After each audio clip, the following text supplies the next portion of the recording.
For centuries, obsessed chemists locked themselves in fiery, toxic laboratories. They were chasing a legend, trying to brew a physical elixir for eternal life and transmute heavy lead into solid gold. This early alchemical manuscript provides evidence that the work was more complex than metallurgy. The cryptic Latin, the owl, and the dragon indicate that these instructions were written as a symbolic code. This diagram maps the magnum opus, a four-stage sequence of psychological transformation, moving systematically through the black, white, yellow, and red phases. The structural formula for these four phases survives today, preserved in the final 7 major arcana of the tarot. Following this recipe treats base human nature as the lead and an enlightened soul as the gold. We are about to follow the exact steps intended to reach that result. Every single transmutation requires a starting point. To begin the great work, the initiate must gather the raw, unrefined material of the psyche. In the tarot, this stage begins with card 15, the devil. This horned archetype represents the prima materia, the heavy instinctual forces, and the unconscious shadow.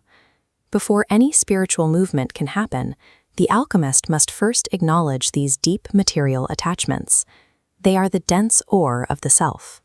Once that raw material is identified, it undergoes a chemical breakdown called calcinatio, mapped to card 16, the tower. Here, cosmic lightning must shatter the rigid structures and masks the ego has built to protect itself. This collapse is a structural necessity of the work. The old identity must burn to ashes to force the next reaction in the formula. As the fire subsides, the environment cools. We enter the albedo, the stage of white purification. Card 17, the star, introduces a healing mechanism. With the false ego cleared away, cleansing cosmic waters wash over the exposed soul. To integrate this healing, the initiate plunges into the deep unconscious. Card 18, the moon, pulls the process into the mercurial depths of mind. This is a disorienting night journey. It is a hypnotic realm where shifting memories, buried fears, and raw archetypes rise to the surface. Navigating this labyrinth proves the soul is purified. Only after surviving the dark is the psyche ready for the light.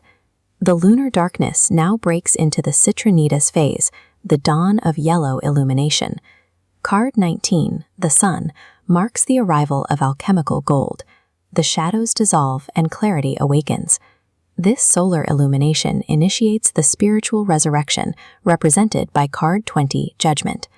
As the soul answers this call, a higher identity emerges from the grave of its past self.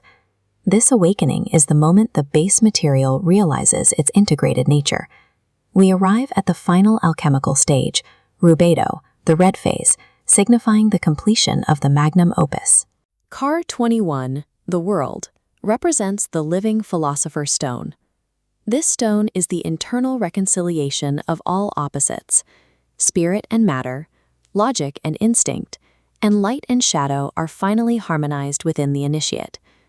By following these symbols, we find that the ancient alchemists mapped the psychological terrain of individuation centuries before the birth of modern analytical psychology.